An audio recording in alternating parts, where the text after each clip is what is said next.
The second topic we will cover is the null reference. And to understand the null reference, I'm going to give a quick example here. Let's assume that we have a class that is called a full name. All right, the full name class, which defines a name that is full name. It has a last name, first name, and middle name. That's it. So you can see here that the three fields of the full name class are strings, objects. Now, what happens if I do not define any constructor? So I here notice at this point I don't have any constructors, and what I have is set last name, get last name, set first name, get first name, set middle name, get middle name, and then get length, which gets the length of all of the strings added together, so the length of the full name, right, without the spaces, and then toString, which is an overriding, like we are writing the toString method for this class, which just puts the first name space middle name space last name. So very simple class at this point. And the first thing I'm going to do is to create a full name. So that's the name of the class. I'm going to call it name, and it's equal to new full name.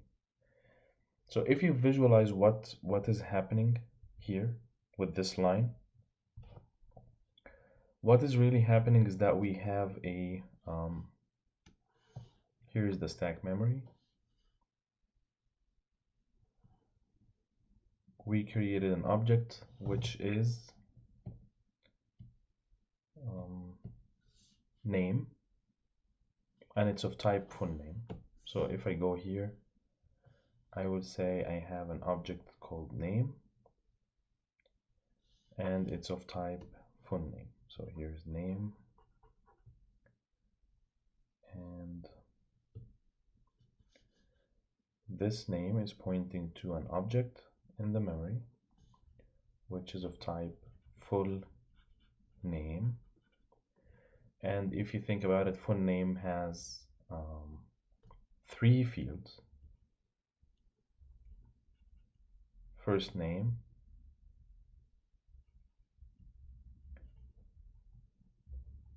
middle name, and last name.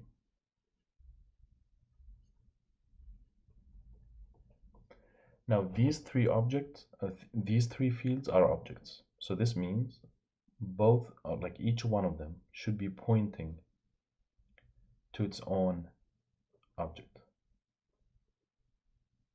right, in the memory. Now the problem is, if you think about it here, we have not declared the constructor for full name class. So what happens if you remember the default constructor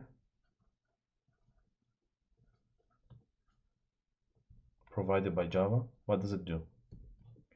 If you have numeric data type, it's set to 0. If you have Boolean, it's set to false. If you have char, I think it's an empty character. And if you have an object, what does it point to?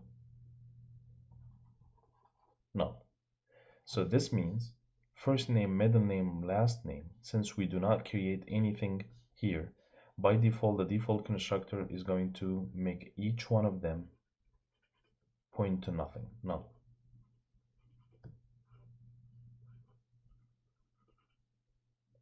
All right.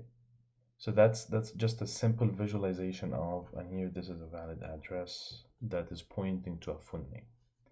All right, so to confirm this, let's just go back here. And what I'm going to do is, the first thing, I'm going to print that object name. All right. Now that object name is going to print something, but to show you that it actually has a memory, I'm going to comment this part, the toString method, compile, and run. Let me comment these two also, so we don't get distracted. Compile, run this one. So you see full name at this location. So that confirms the first part here. So this one here We are good. Now it's pointing to our actual full name. Perfect. Now what I'm going to do next is to try to get the last name. All right. Or even now getting the name, but this time I'm going to uncomment the toString method. All right. So what is it supposed to do? It's supposed to print first name space middle name space last name. Compile and run. You see what it's pointing to? No, nothing.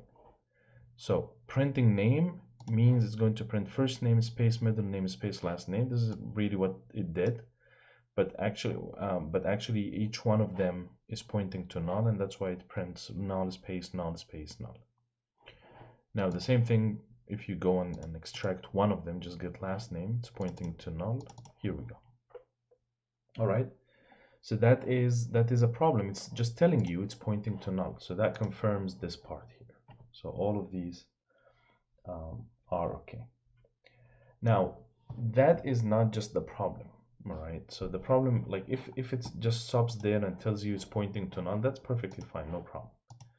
All right. But the problem is if you have some line like this, calling the getLength method, all right, which is supposed to go and operate on each of these names. So if you remember getLength method, it goes and calculates last name.length, first name.length, middle name.length. Now each one of these is pointing to null. So what does it mean null.length? All right, that's the problem here. You cannot do this, you cannot operate on it, it's compiled. It's a runtime error and it's going to tell you null pointer exception. It cannot perform an operation on something that is pointing to null. So that's really the problem here. All right, so the null reference is a reference variable that points to nothing. A reference is not, if a reference is null, then no operations can be performed. And one of these operations is to say last name.length. Now, how to fix this? Notice here that we didn't create this problem. This problem was created just for the simple reason that default constructor provided by Java does that. It just points to null. All right, so if you want to fix this problem, you can do one of two things. All right, the first one is that when you try to operate on something like an object like this, try to make sure before you operate on it that it's not pointing to null. So that's the thing. So if it's pointing to null, that's fine, but if you want to operate on it, just make sure it's not pointing to null. All right, so now this means before I go and say last name.length, what I'm going to do is that to check is last name pointing to null. If yes, then don't operate. If no, then operate and get the length of it. All right, so in this case here, I can comment this and we have the alternative get length, which is written this way. It's more complex, of course, but that's fine. That's good, right? Int get length, I define a len which is equal to 0. That's an integer to hold the length of the string. And then I go and do if statements. If last name is not pointing to null, operate and increment len. If it's pointing to null, do not do this, skip it. Right? Then first name, is it equal to null? Middle name, is it equal to null? Not equal to null? And so on. So here, if I run this one now, it will tell me 0. You see? So it didn't crash, no runtime error, and it didn't complain. It just simply said, everything is pointing to null, that's fine, but also it tells you that the length is 0 because you don't really have any actual strings in there. The other thing that you could do, either as an alternative, or you could actually do both of them, is to go and make sure that you define a constructor that doesn't do what the default constructor does. So avoid using null. All right, so in this case, what you want to do is that if you go and try to call a constructor without arguments, the no arg constructor, so instead of mimicking the default constructor, which sets these objects to null, I'm going to change that behavior, all right? And I'm just going to make them point to empty strings. All right, so if I make it point to empty strings, in that case, it should work. All right, so if I go back here and comment this one and uncomment this one. Oh. Compile. There we go. Now notice here it's not pointing to 0, it's actually pointing to the 3 empty strings, right? So you have the 2 spaces here because you have empty string, which is nothing, then a space, then empty string, then nothing, space, then empty string. All right. However, here, because it's pointing to empty string, the empty string dot length is going to give you 0. So this is not going to complain. Now, you don't have to do one or the other. You could do both of them. So here I could remove this and get this back. And just check. If it's not equal to null, then calculate. If it's equal to null, ignore.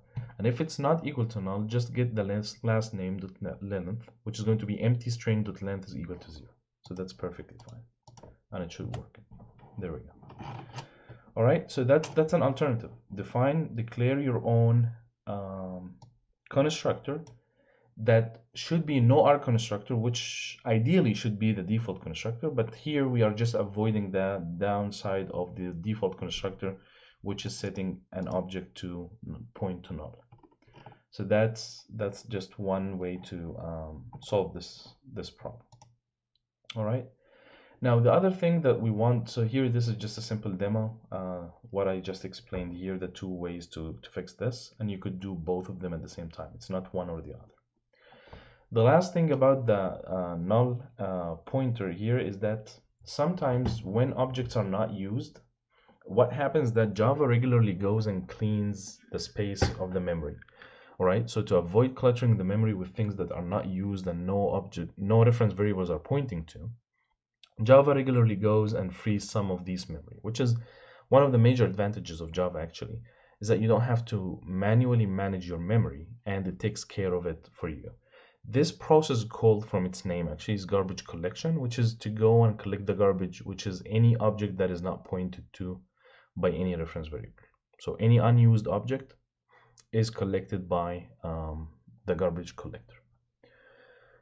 So as I said, it frees up the memory. And it what happens here is that it just removes that and makes it point to null, all right, the reference variables, and then it just removes the object from the heap memory. So it doesn't remove it from the stack memory. You have to be very careful with this, and I'm going to explain that. All right, so there is this process. It's triggered automatically. You don't have to trigger it manually. You could alter its properties, but it's not recommended usually, especially if you're not an expert or comfortable with programming with Java. But usually it should be run automatically and freeze the memory for you. So to give you an example of what's going to happen here and when it happens or how it happens, let's say that you have this scenario here. Item 1 is pointing to an inventory item object in the memory, right, which has a description of range and units of 20. And then you did some kind of, let's say, shallow copying, right? So I imagine what led to this. Sorry. So what, all right, there we go. So what would lead to this is something like this. Inventory item 1 is equal to new inventory item that has a description of range and items of 20 or units of 20. Then another inventory